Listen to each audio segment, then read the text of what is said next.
Hello and welcome. Very warm welcome to all our viewers.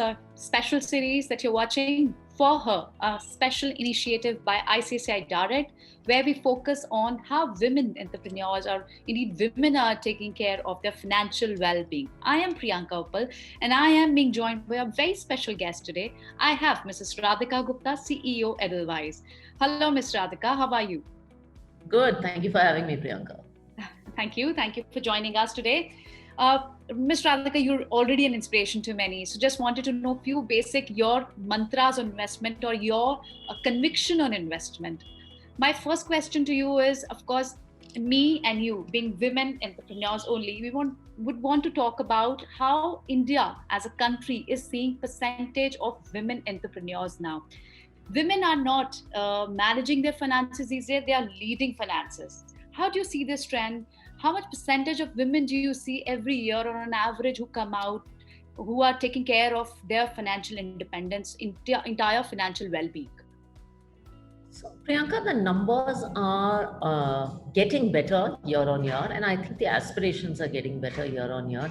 I think the Indian woman from generation to generation wants to do more. I think her definition of what she wants to achieve, whether in her career or in life or in money, is expanding. I think women are getting more ambitious. I see this with young women, and I think a lot of them are jumping into entrepreneurship, and they have everything it takes. And the traditional narratives around work-life balance, maternity breaks, etc. I think that is gradually becoming passe, although it is not easy. I think more and more women are also coming forth to take interest in their investing decisions, but the numbers are still too far and few between. So we're making progress, but on a very, very small base that needs to expand. But I think what's encouraging is that when you look at a younger generation of women, and my advice to any woman watching this is that finance is something that you have to not outsource. You have to be in control of your own life, of your own education, and also your own investments. It's that basic. I think you work very hard to earn money, you work very hard to run your home. You should work equally hard to manage and know what is happening with your money. It's a basic life skill. What a smart response to it. Absolutely. In fact, this is the only thought that, we thought that the next question should be focused on, that what percentage of, if we have to talk about the entire asset allocation or portfolio, what percentage of funds they should park in different asset class, if we talk about mutual fund first? So I think firstly, I think the important word is asset allocation that you used. And I think an ideal portfolio comprises of various different asset classes. Just like, in your home, your balanced diet comprises of various types of food. You don't eat vegetables only, you eat dairy and you eat grains. And that's, I guess, the traditional Indian dish was always a thali in that sense. So I think that is asset allocation for you in a cinch. Coming to mutual funds in that bit, mutual funds, I don't think is an asset class. I think mutual funds is a vehicle that can give you access to many different asset classes. It could be an investment that is one day in an overnight or liquid fund, or it could be a 10-year investment in a small cap fund, or it could be an investment in a fund that does debt and equity, or it could be an investment in a fund that invests abroad. All this is available in the MF platform. So I think you have to look at mutual funds as a vehicle and less an asset class. Oh yes, absolutely. And what if we have to talk about that? How can they allocate? Like, for example, will a monthly SIP work better? Will that be promoted more, as it is much better than maybe traditional way of doing FDs or PPFs? How much focus should be on doing SIP? Okay, so I think one, asset allocation has to be very personal. I think you have to start with, before where do I invest, what are my goals, and why am I investing? And try to bucket your money into various sets. So long-term money, that is equity money, and we can talk about SIPs there. Short-term money that goes into liquid fund kind of short-term vehicles, and medium-term money that maybe goes into FDs or hybrid funds or things like this. I think coming to the SIP versus FD question, I think they're not comparable. SIP is a vehicle largely to invest that has been most popularly used to invest in equities. And equity is an important part of your asset allocation because we are all growth oriented. We seek growth in our life, we seek growth in our career. And if you want real wealth creation to happen, equity has to be there. Now, most of us are monthly income earners, like I earn a monthly salary. SIP gives you a very disciplined way to save. So I have SIPs in, a wide range of funds, and I find it a very efficient way to save because just like I pay tax every month, it gets deducted from my salary. My SIPs get deducted from my salary. So it's almost like my investment tax. So what I tell at least working women is it's a great way to get into the habit of saving and not worry about so many of these questions: when to invest in the market, what's the right time, what's the not right time.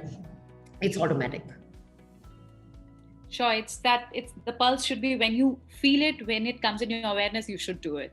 So any ideal category, what will be the ideal category you would recommend here to invest, keeping 3 years in horizon? Okay, so I think if you are investing in equity money, it has to be 5 to 7 year money. So if your question is 3 year money, then equity is not the answer because equity can deliver negative to very flat returns over 3 years. I think if someone is looking for a 3 year investment, then they have to be a lot more conservative. They either have to look at fixed income funds, funds that hold paper of 3 to 4 years, or they can look at hybrid funds. For instance, balanced advantage fund is one category that has it's like a thali. It has some equity and it has some debt, and you can it moves automatically between equity and debt depending on market conditions.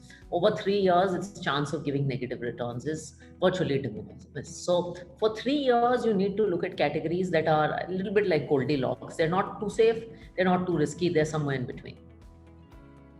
Sure. And what about if somebody has a very limited horizon, say example, very, very short term, say less than a year, which category of funds would you suggest? What category would you suggest?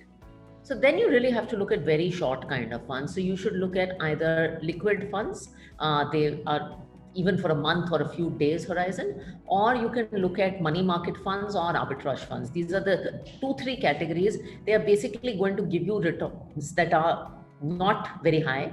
They're in line with short-term interest rates. And if you're investing for a year, you should not seek anything more than that. So, sure, we understand that. And since we understand that there has to be a systematic investment, systematic withdrawal plan also, how much crucial it is? What is your viewpoint on it?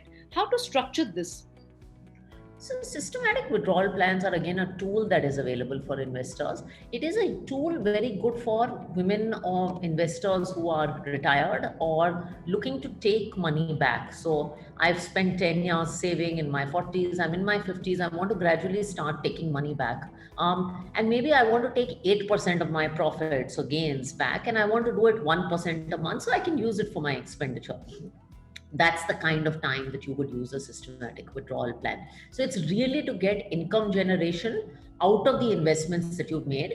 And the way you should structure it is, say you do an SIP into an equity fund and over 10 years you build a corpus. Let the corpus build up and then maybe, take 7 to 8% a year. That kind of number is comfortable, 6, 7, 8%, depending on the risk of the instrument and how it's done, and use that to come back to you via systematic withdrawal.